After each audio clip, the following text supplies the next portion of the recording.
Captain Jason Wolfe had been a loyal soldier to the Galactic Council for years. He'd fought in wars, led troops, and been through countless battles, always with the belief that he was serving the greater good of humanity. But today, that belief was shattered. As he stood at the hatch of his ship, ready to step out onto the surface of a desolate, remote planet, the final orders he received from the Council didn't feel like the mission he was promised. Jason had been told this was a diplomatic mission, a simple task to deliver a message to the inhabitants of a distant desert planet. The Council had assured him there was no danger, that the planet was uninhabited and essentially a barren wasteland. But something felt off, and as the ship's engines powered down and the ramp lowered, Jason couldn't shake the uneasy feeling gnawing at him. He stepped out into the searing heat, the desert sun beating down relentlessly. The sand stretched out in all directions, nothing but a never-ending sea of golden dunes. The landscape looked hostile, the wind hot and dry, making the air thick with dust. It was a harsh world, just as the Council had said, but Jason had trained for this. He had faced dangerous planets before and survived. This would be no different, or so he thought. Jason activated his communicator, ready to report back to the Council and receive further instructions, but there was no response. Static. Nothing. A deep pit formed in his stomach as he tried again, only to be met with the same result. He checked his equipment, but everything seemed to be in working order.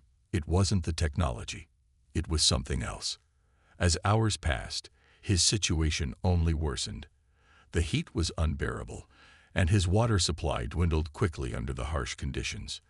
Jason was a seasoned soldier, but the desert's relentless sun was taking a toll on him. Every step felt heavier, the sand burning his boots and the dry air making it hard to breathe. He couldn't shake the feeling that he had been abandoned here, left to die.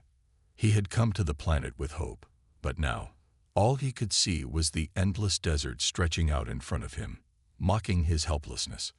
After what seemed like days of wandering, Jason stumbled upon something strange. At first, he thought it was a mirage, an oasis in the distance, shimmering through the heat.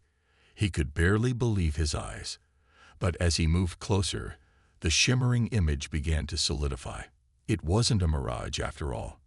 Before him lay a hidden cavern, an underground oasis with greenery, water, and a small, thriving ecosystem that seemed out of place in such a harsh environment. Jason's heart raced as he moved towards the cavern, desperately needing shelter. He crawled inside, the coolness of the underground air immediately hitting him. The oasis was a world apart from the desert's hellish surface. It was peaceful, quiet, and most importantly, it was a place where he could rest and recover. Jason could hardly believe his luck. But as he looked around, he realized that this place was far from ordinary. There was something unusual about it. It wasn't just the oasis that caught his attention. It was the people. As Jason ventured deeper into the cavern, he came across a group of women. They were unlike anything he had ever seen before. Beautiful, strong, and mysterious. At first, they didn't notice him. But as he approached, their eyes locked onto him, their faces filled with curiosity and caution. They looked almost otherworldly, their skin glowing faintly in the dim light, their clothing made from materials Jason couldn't even begin to identify. One woman, who appeared to be the leader, stepped forward. Her piercing blue eyes studied him carefully. Jason instinctively reached for his weapon, though he had no intention of using it. He was still disoriented from the heat and exhaustion, and these women seemed to hold a power that he couldn't understand. They didn't seem afraid of him, but there was a silent tension in the air, as if they knew something he didn't. "I'm Captain Jason Wolfe, sent by the Galactic Council," he managed to say, his voice hoarse from thirst. The leader didn't flinch. Instead, she seemed to weigh his words carefully before speaking in a language Jason couldn't understand. She gestured for him to follow her. Jason had no choice but to comply, though his mind raced with questions. Who were these women? Why were they here, in the middle of such a barren world? And why hadn't the council told him about them? The more Jason tried to understand, the more it seemed like his mission was a lie. These women weren't just survivors. They were part of an ancient civilization, one that had been abandoned by the Galactic Council long ago. They were the descendants of a once great people who had been left to die, forgotten by the very council Jason had served. But instead of dying, they had thrived in the desert, adapting to its unforgiving nature. They had learned to survive and even harness the power of the planet's harsh environment. As Jason sat in the cavern, recovering from the brutal desert sun, he began to understand the magnitude of the situation. The Galactic Council had betrayed him. And these women, these people, were the key to uncovering the truth. They were survivors, just like him. But unlike him, they had no hope of escape. The Council had written them off as irrelevant, their existence nothing more than a forgotten footnote in history. Jason's world had just been turned upside down. What had begun as a simple mission had quickly become a fight for survival, and he was no longer sure who the real enemies were. The Council? These women? Or perhaps the desert itself? In that moment, as the leader of the women spoke again, Jason realized that his fight wasn't just about survival anymore. It was about something far greater, a fight for justice, for the truth, and for a chance to make things right. As Jason followed the leader of the women deeper into the cavern, he couldn't help but marvel at how different everything felt. The cool underground air was a welcome relief from the burning desert heat, and the lush vegetation surrounding him seemed out of place in such a hostile world. It was like stepping into a hidden paradise, a world that had been untouched by the harshness of the planet's surface. The leader of the women led him through a series of narrow tunnels, each one carefully lit by strange glowing stones embedded in the walls. The light they gave off was soft, almost ethereal, casting long shadows as they moved through the cavern. Jason couldn't help but feel like he was in a dream, a place so strange and beautiful that it felt unreal. He had no idea how this hidden oasis existed in the heart of a desert planet, but he was grateful to have found it. Eventually, they arrived at a large open area, a breathtaking underground garden. The air was filled with the scent of flowers, and streams of fresh water flowed gently through the space. It was like something out of an old myth, a lost world that time had forgotten. The women gathered around him, and Jason could sense their quiet strength. They were all striking in their own way, their skin shimmering with an otherworldly glow, their eyes sharp and intelligent. Each of them had a calm but fierce presence, as though they had seen much and endured even more. Jason tried to speak, but the leader of the women, who appeared to be there, Sim, a gentle gesture. She looked at him for a moment, her piercing blue eyes studying him carefully, as if she were trying to understand who he was. After a long pause, she finally spoke, her voice soft but firm. "You're not like the others," she said in a language Jason didn't recognize. But surprisingly, as she spoke, he understood her words, as if a strange translation device was working in his mind. Jason blinked, his eyes widening. "What do you mean? Who are you?" The leader smiled slightly. "We are the last of an ancient people. We were once part of the Galactic Council's plans, but they left us behind. We've been forgotten. But we survive. We survive because we are stronger than they know." Jason's mind raced. The Galactic Council had abandoned these women. Why? And why hadn't he ever heard of them before? He had no answers, only more questions. But one thing was clear. These women were no ordinary survivors. They had an energy about them, a quiet power that made Jason feel like he was in the presence of something ancient and important. As he spent more time in the oasis, Jason began to learn more about these mysterious women. The leader, whose name was Lyra, explained that their ancestors had once been a powerful civilization, known for their advanced knowledge of the desert and its unique properties. Over time, the Galactic Council had come to their planet, hoping to harness the power of the desert for their own purposes. But when the Council realized the people of this world wouldn't bow to them, they turned on them, abandoning them to die in the harsh desert. Lyra and the others had learned to adapt, using the planet's unforgiving environment to their advantage. They had discovered the secrets of the desert, learning how to harness the power of the sand, the wind, and the heat. Over generations, they had grown stronger, learning to live in harmony with the planet. They had also discovered strange technologies hidden beneath the surface, relics of a time long past. These technologies had given them an edge, allowing them to survive while the Council had moved on, forgetting them completely. Jason felt a deep sense of awe as he listened to Lyra's story. These women were survivors, not just in the physical sense, but in the emotional sense as well. They had endured the cruelty of the Council, and instead of being destroyed, they had thrived. But as he looked around at the others, he could see the pain in their eyes. They had been left behind, forgotten, and now they were fighting to protect their home from the very people who had once promised to help them. But what struck Jason the most was the way Lyra spoke. There was a quiet fire in her voice, a determination that was impossible to ignore. She was not a victim. She was a warrior, and so were the others.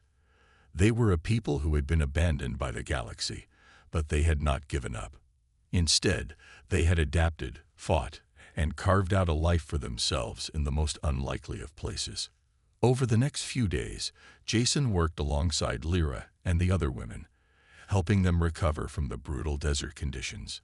He learned how to navigate the desert, how to survive in the extreme heat, and most importantly, how to fight. These women were not just survivors. They were warriors, skilled in combat and stealth. They had learned to use the desert's harsh environment to their advantage, setting traps, creating cloaks to blend into the sand, and using the sun's blinding light to blind their enemies. Jason quickly realized that the women were not just skilled in fighting. They were also incredibly intelligent. They had figured out ways to use the desert's natural resources to create advanced technology that Jason had never seen before. They had cloaking devices, weapons powered by the planet's energy, and even ancient ruins filled with mysterious technology that could change the course of history. But despite their power and knowledge, the women knew they were still vulnerable. The Galactic Council had abandoned them once, but that didn't mean they wouldn't return to finish what they had started. Lyra made it clear that the Council would never stop coming for them, and it was only a matter of time before they sent mercenaries to wipe them out. Jason's heart sank as he listened to her. He had been sent to this planet under false pretenses. The Council had betrayed him, and now they were threatening the only people who had shown him kindness since his arrival. He knew he couldn't just leave. Not after everything he had learned, not after meeting these women who had become his friends, his family. He couldn't just turn his back on them. He had to help them fight. Together, they could stand up to the Council. Together, they could survive. Jason woke up early the next day, the sun already scorching the surface of the planet. The underground oasis was a peaceful refuge from the harsh desert, but even here, the threat of danger loomed. The women of the hidden civilization were already awake, moving through the cavern with purpose. Lyra, the leader, had a determined look in her eyes as she gathered the group together. Jason had been part of their community for several days now, and in that time, he had come to understand just how much was at stake. The Galactic Council had abandoned these people, and now they were planning to return. Jason knew that if they did, they would wipe out the women and their way of life without a second thought. The Council didn't care about the survivors here. They only cared about power. It was a ruthless system, and it had no place for those it deemed useless. But the women of the oasis weren't going down without a fight. Lyra had made it clear. They had to prepare for the worst. The Council's mercenaries were likely already on their way, and the only chance the women had to survive was if they could stop them before they arrived. That meant they needed to strike first.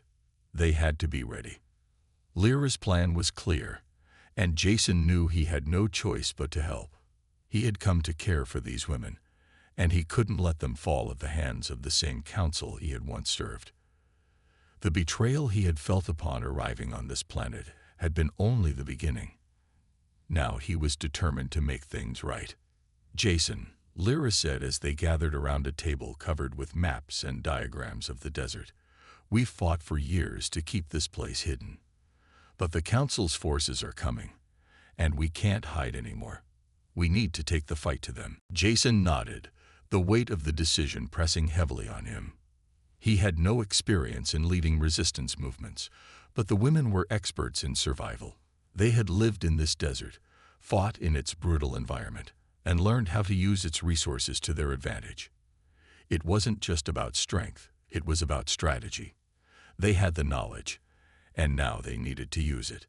The plan started with one simple but important goal: to create distractions. The Council's mercenaries would be arriving in a heavily armored convoy, their movements predictable and slow. The women knew the desert better than anyone, and they had ways of using the terrain to their advantage. Jason's role was to help them set traps, create ambushes, and lay false trails that would confuse and delay the enemy. "We've built cloaking devices from the technology we found beneath the surface," Lyra explained. "They'll help us blend into the desert and remain hidden while we strike. We'll use the terrain to guide them into traps. The sandstorms, the rocks, everything can work to our advantage." Jason was amazed by their ingenuity. He had seen advanced technology in his time as a soldier, but nothing like this. The women were resourceful, able to turn the desert into a weapon. But even with all the advantages they had, they knew it wouldn't be enough to simply slow the enemy down. They needed a way to cripple the Council's forces, to make sure they couldn't call for reinforcements. The second phase of the plan was to take out the enemy's communication systems. If they could destroy the Council's ability to call for backup, it would be much harder for them to bring in more soldiers. Jason and a small group of women were tasked with infiltrating the enemy's camp and planting explosives on their communication equipment. It would be a dangerous mission, but it was essential for their survival. Lyra looked at Jason as she spoke, her eyes locked onto his. "You'll be leading the team for this part of the mission. You know how to handle yourself. We need you to disable their systems from within. Can you do it?" Jason didn't hesitate. "I'll do whatever it takes." The plan wasn't perfect. There were risks involved, and the odds were stacked against them. But it was their best chance. If they could take out the Council's communications and create chaos, they could buy enough time to hit the enemy's supply lines and disrupt their supply chains.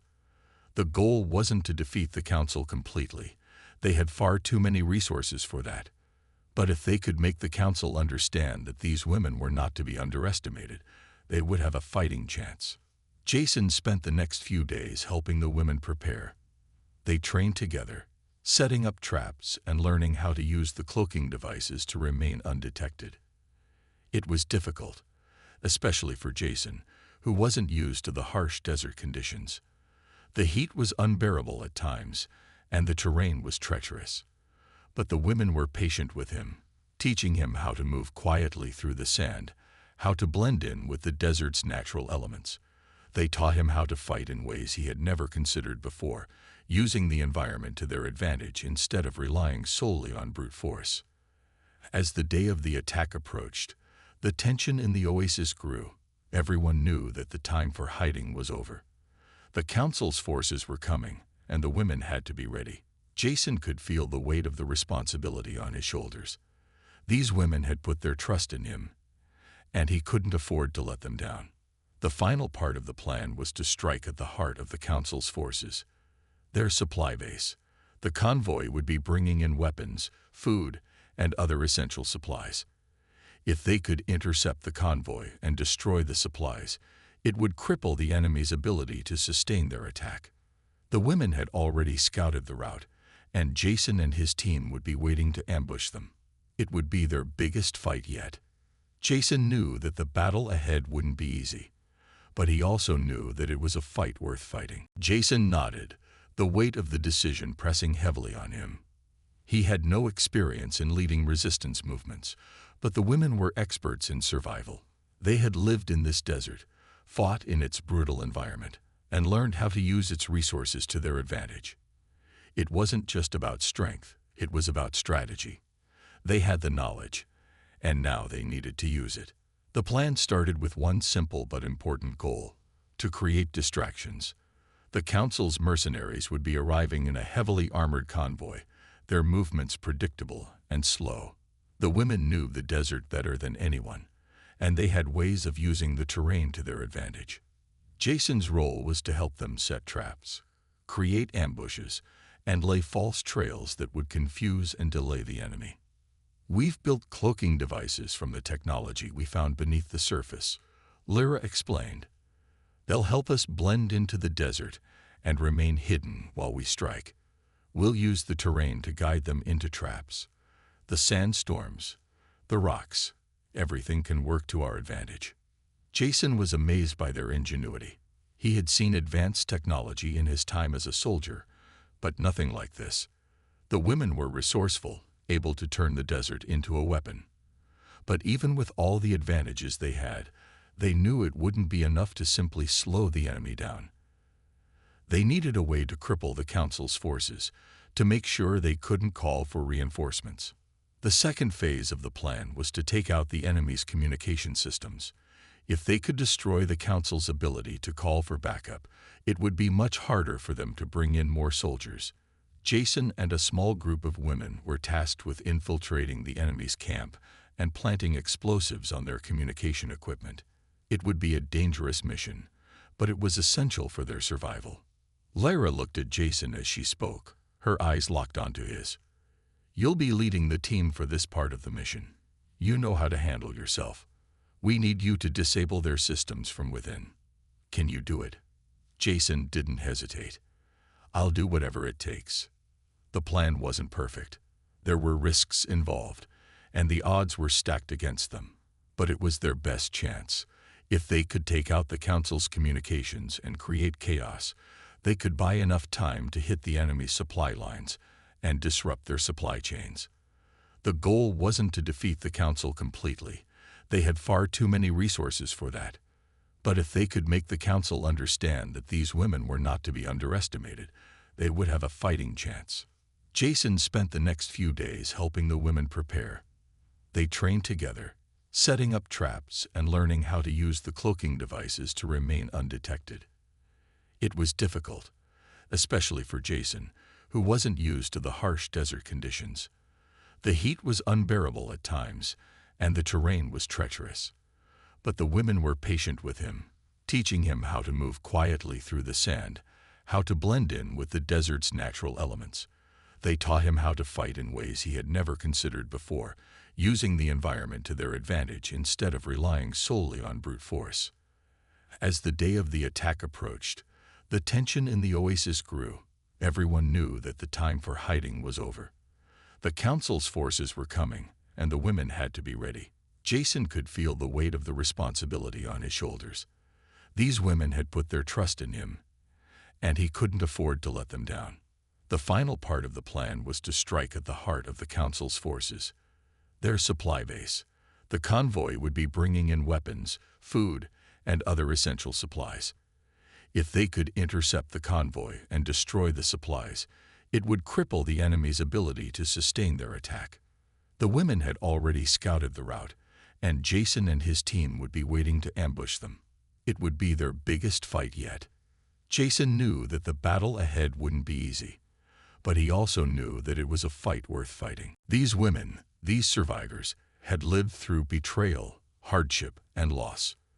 But now, they were ready to stand up for themselves and protect their home. Jason wasn't just fighting for his own survival anymore. He was fighting for a chance at justice, for the chance to right the wrongs of the past. As the preparations continued, Jason couldn't help but feel a sense of determination rising within him. He wasn't alone anymore. He had found a new family, a new purpose. And together, they would show the Council that no matter how advanced their technology was, they could never defeat the will of those who refused to be broken. The day had arrived. The sun blazed down on the desert, painting the horizon in shades of gold and orange. The air was dry, filled with the familiar scent of burning sand. But beneath the surface, a quiet tension gripped the hidden oasis. The women had prepared for this moment for years, and now, the time to act was finally here. Jason could feel the weight of responsibility on his shoulders, the full gravity of the mission pressing down on him. The mercenaries were coming, and the battle for survival would begin soon. Jason stood at the edge of the oasis, looking out across the barren desert. He could see the faint shimmer of heat rising from the sand, but there was something else now, something darker. The sound of engines hummed in the distance, and it sent a chill down his spine. The mercenaries were getting closer. They were coming in full force, a convoy of heavily armed vehicles that would be nearly impossible to stop unless they acted quickly. Lyra, the leader of the women, stood beside him, her face hard with determination. "They're here," she said softly. "It's time." Jason nodded, his grip tightening around the rifle in his hands. He had trained with the women for days, learning how to move silently through the sand, how to set traps and ambushes, and how to use the desert itself as a weapon. But nothing could prepare him for the reality of what was about to happen. This wasn't just a fight for survival. It was a fight for the future of these people, for the chance to finally stand up to the council that had abandoned them so many years ago. The convoy of mercenaries grew louder as they approached, their vehicles kicking up dust as they barreled through the desert. The women had already set up their traps along the route, hidden among the dunes and rocks, waiting for the right moment to strike. Jason and his team were positioned on high ground, watching the convoy through binoculars. There were at least 20 armored vehicles, their weapons fully loaded and ready for battle. The mercenaries were trained, experienced fighters, but the women knew this desert better than anyone. And they had a plan. "We hit them hard, and we hit them fast," Lyra whispered, her voice low but steady. "Take out the front vehicles first, then create chaos. We need to keep them off balance, make them panic. The rest of the women will move in from the flanks. It's our only chance." Jason swallowed hard, his heart pounding in his chest. He wasn't a soldier anymore. He was fighting for something far more important than himself. The fate of the women, their home, and their future depended on the success of this mission. There was no turning back. The convoy was getting closer now, and the time had come. Jason gave a final glance at Lyra, who nodded, her expression calm but resolute. She was ready, and so was he. It was their moment to strike. Jason clicked the safety off his rifle, steadying his breath. He had never been a sharpshooter, but he had trained well. The first vehicle in the convoy, a large armored transport, was approaching. It was just the beginning of what would be a long and brutal battle. Suddenly, there was a sharp, ear-splitting sound. A loud explosion rocked the desert as one of the hidden charges went off, sending a cloud of dust and debris into the air. The first vehicle was disabled, its tires blown out and smoke pouring from the engine. The mercenaries were thrown into chaos, their vehicles swerving as they tried to regain control. Now, Lyra's voice rang out, and with it the women sprang into action. They had prepared for this moment for so long, and now it was time to see their plan unfold. From their hidden positions, Jason and his team opened fire, targeting the mercenaries in the lead vehicles. The women, cloaked in desert camouflage, moved swiftly, appearing from behind rocks and sand dunes to take out the mercenaries. The chaos was palpable. Dust filled the air, smoke rising from the damaged vehicles, and the sound of gunfire echoed through the desert. Jason's heart raced as he fired at the mercenaries, his shots finding their mark. One of the enemy soldiers fell, his body slumping against the side of his vehicle. Another shot rang out, and another mercenary was down. But there were so many of them. The convoy had more soldiers than they had anticipated. The fight was harder than Jason had imagined, but the women were relentless. They used their knowledge of the desert to outmaneuver the enemy at every turn. As the mercenaries tried to regroup, Jason could see the desperation in their eyes. They had underestimated the women. They had thought they were fighting helpless survivors, but they were wrong. These women were fighters, warriors who had survived for years in the harshest conditions imaginable. They were stronger than the council had realized, and now the mercenaries were learning the hard way. But the battle wasn't over. The mercenaries weren't easily beaten, And as the women advanced, the remaining soldiers dug in their heels, using their armored vehicles as cover. Jason could see them scrambling to return fire, trying to call in reinforcements. But it was too late. The women had cut off their communications, and they were trapped in the desert. Still, there was danger. The remaining mercenaries were determined to fight back, and Jason could feel the tension building as the battle raged on. They had gained the upper hand, but the fight wasn't over yet.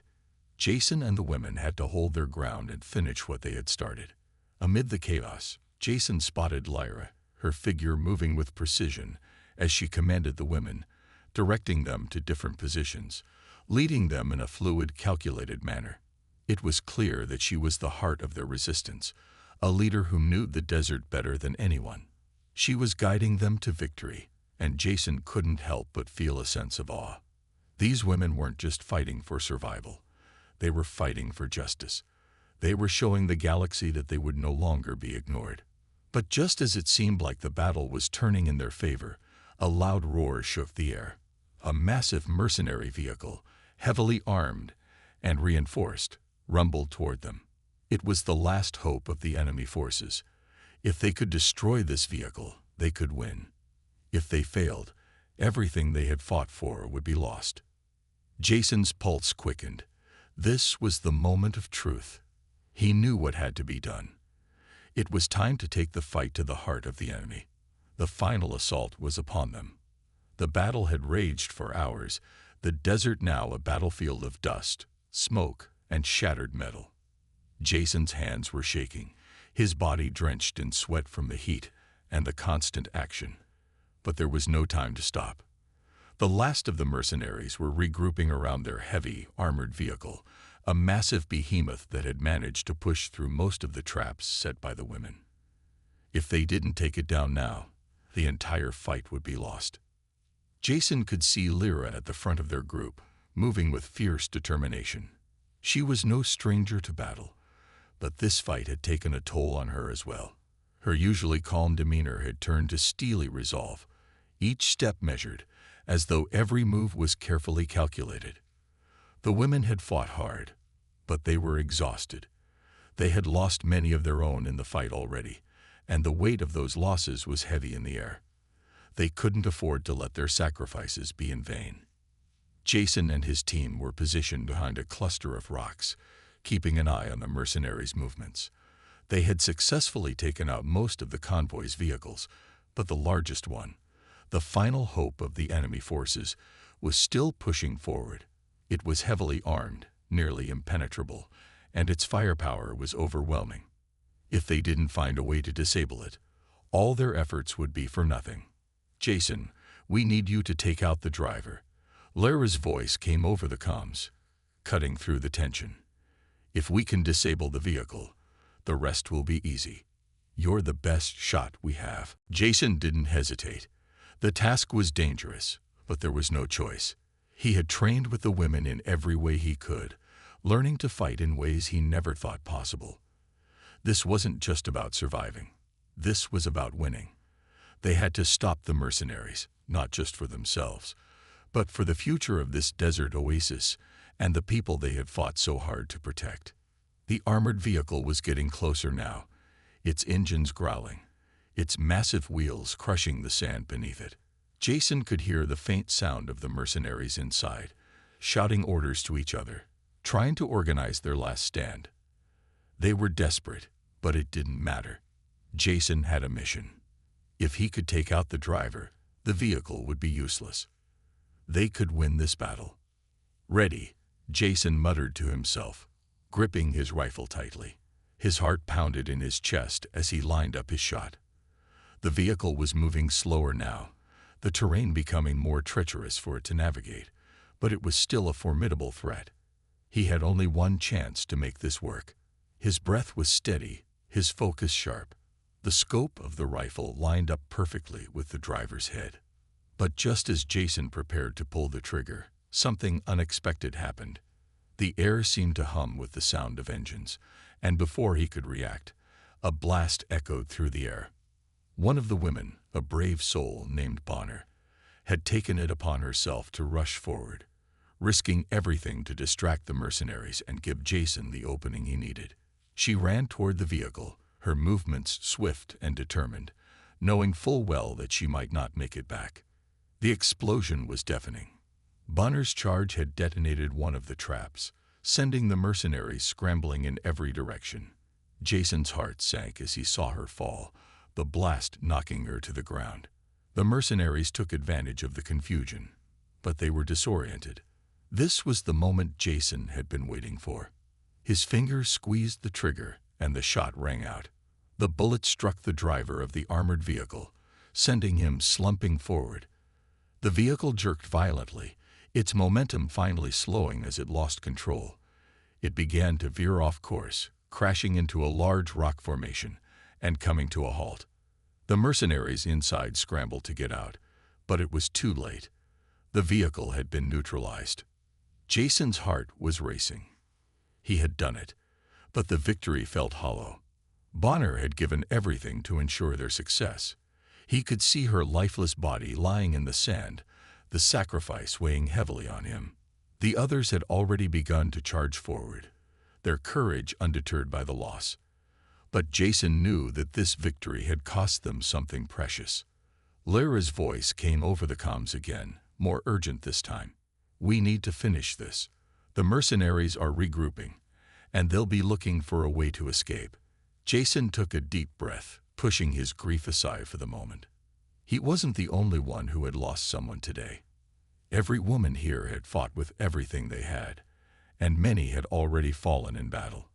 He couldn't afford to mourn now. They had to win for them, for the future. He moved forward, leading the remaining soldiers in a final push toward the mercenaries. The mercenaries were losing their grip on the situation, their morale shattered by the loss of their vehicle and their position. Jason could see the desperation in their eyes as they tried to regroup, but it was too late. The women of the oasis had already surrounded them, and their fate was sealed. The battle was intense. Jason fought with everything he had, taking down enemy soldiers one by one, his focus sharper than ever. But despite their skill and determination, the women were still outnumbered. As they pressed forward, the mercenaries began to fight back fiercely, knowing that this was their last stand. But Jason wasn't about to let them win. He fought with the memory of Bonner's sacrifice burning in his heart, pushing him to fight harder, faster. He and the women pressed the mercenaries further back, cornering them in the desert. And slowly, the battle began to turn in their favor. With one final push, the last of the mercenaries were subdued. The women had done it. They had fought back, defeated the mercenaries, and protected their home. But it wasn't without cost. Many had fallen, their sacrifice etched into the sand, their names whispered by the winds of the desert. As the dust began to settle, Jason looked around at the survivors. There were tears in their eyes, but there was also a sense of triumph. They had won. The oasis had been protected, and while the cost was high, the women knew that this battle had been their victory. They had shown the galaxy that no matter how advanced their enemies were, they would never break the will of the people of the desert. Jason stood silently, the weight of the day settling on him. He had come to this planet as a soldier, a man abandoned by his own people. But now he had become something more. He had become a protector, a part of a family, fighting for a cause greater than himself. And in this desert, amid the wreckage of battle, he knew one thing for certain. They had won, and they had done it together. The silence of the desert was almost unbearable. The battle had ended, but its echoes still lingered in the air. The mercenaries who had once threatened the women's oasis now lay defeated, their weapons scattered and useless on the sand. The women, battered but victorious, gathered around, their faces covered in dirt, their eyes weary but filled with a fierce sense of accomplishment. They had done it. Against all odds, they had won. Jason stood at the edge of the oasis, watching as the survivors tended to the fallen, both the women who had given their lives and the mercenaries who would never fight again. His heart was heavy, the weight of Bonner's sacrifice still fresh in his mind. She had given everything so they could win. He couldn't help but feel that the cost had been too high. But at the same time, he knew that her death had not been in vain. They had succeeded. The oasis was safe. The mercenaries had been defeated. Lyra walked over to him, her footsteps soft on the sand. Her face was streaked with dirt, but her eyes were steady, her expression hard with determination. She stopped beside him, looking out over the oasis. "We did it," she said softly, her voice a mixture of pride and sorrow. "But at what cost?" Jason nodded, his throat tight. "Too many good people are gone. But we did what we had to do. We protected the future of this place." Lyra's gaze shifted to the horizon, where the sun was beginning to set, casting a warm golden glow over the desert. "The future," she echoed, her voice filled with hope. "We have a future now. This victory isn't just about today. It's about everything that comes next."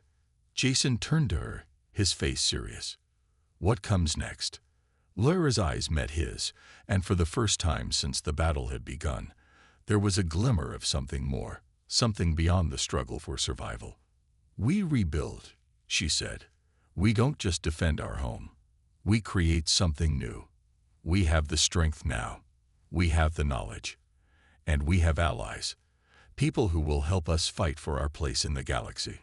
Jason looked around at the women, who were beginning to tend to the wounded and carry the fallen back to the center of the oasis. They were exhausted, but there was a sense of unity among them. They were more than just survivors. They were a community, a family forged in the heat of battle. Lyra's words hung in the air, and Jason couldn't help but feel a spark of hope. It had been a long, hard journey for these people. They had been abandoned by their own kind, left to survive in a hostile desert, where resources were scarce, and danger was always present. But now they had a chance to rebuild, to grow, and to forge alliances with those who would stand with them. As if on cue, a figure approached from the distance, a silhouette against the setting sun. Jason squinted, trying to make out who it was. The figure grew clearer as it drew closer, revealing a man wearing a long cloak and carrying a large pack. Jason recognized him immediately. It was one of the former soldiers from the Galactic Council, someone who had been part of the forces that had once tried to wipe them out. Lyra noticed Jason's gaze and turned toward the approaching figure. "It's him," she said, her voice steady but cautious. "One of the Council's men. We didn't expect him to come back." The man drew closer, his face grim but resolute. He stopped a few paces away from Jason and Lyra, nodding in greeting. "I've come to offer an alliance," he said, his voice low and serious. "The Council has seen what you're capable of. They can't ignore you anymore." Jason frowned, his brow furrowing. An alliance. He wasn't sure if he could trust this man. After everything the Council had done, after they had abandoned them to die in the desert, why would they suddenly want to form an alliance? The man must have seen the suspicion in Jason's eyes, because he quickly continued, "I know what you're thinking, but you've shown the galaxy that you're not to be underestimated. The Council's power is starting to waver.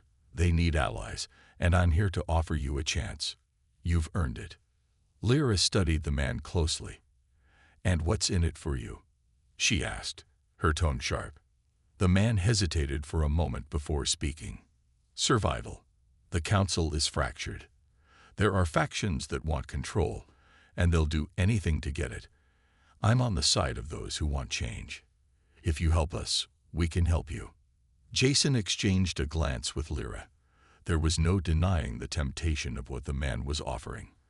An alliance with the Council could mean protection, resources, and the chance to rebuild their home on their terms. But the question remained, could they trust him? Could they trust any of the Council's people after what they had done? Lyra's gaze softened slightly, and she nodded slowly. "We'll consider your offer," she said, her voice calm but firm. "But know this, we don't trust easily. If you want our help, you'll have to prove you're worthy of it." The man nodded in agreement, his expression resolute. "I understand. But I promise you, we're not the enemy anymore." As the man turned and walked away, Jason felt a sense of uncertainty in the pit of his stomach. This was a new chapter for them, one filled with possibilities but also dangers. The galaxy was a vast, unpredictable place, and alliances could change as quickly as the winds of the desert. But for the first time, Jason allowed himself to feel a flicker of hope. The fight wasn't over. In fact, it was only just beginning. The women of the Oasis had proven their strength. They had survived against overwhelming odds, and now, with the potential for new alliances and new opportunities, they could build something more than just a safe haven. They could build a future where they wouldn't be forgotten, where they wouldn't have to fight for survival in the shadows of the galaxy anymore. They could stand tall, united and ready for whatever challenges lay ahead. Jason turned back to the women, their faces illuminated by the setting sun. They had earned this victory, and now together, they would face whatever came next. The galaxy had underestimated them once, but they would never make that mistake again. And with that, Jason knew the real fight for their future was just beginning. Lyra noticed Jason's gaze and turned toward the approaching figure. "It's him," she said, her voice steady but cautious. "One of the council's men. We didn't expect him to come back." The man drew closer, his face grim but resolute. He stopped a few paces away from Jason and Lyra, nodding in greeting. "I've come to offer an alliance," he said, his voice low and serious. "The council has seen what you're capable of. They can't ignore you anymore." Jason frowned, his brow furrowing. An alliance? He wasn't sure if he could trust this man. After everything the council had done, after they had abandoned them to die in the desert, why would they suddenly want to form an alliance? The man must have seen the suspicion in Jason.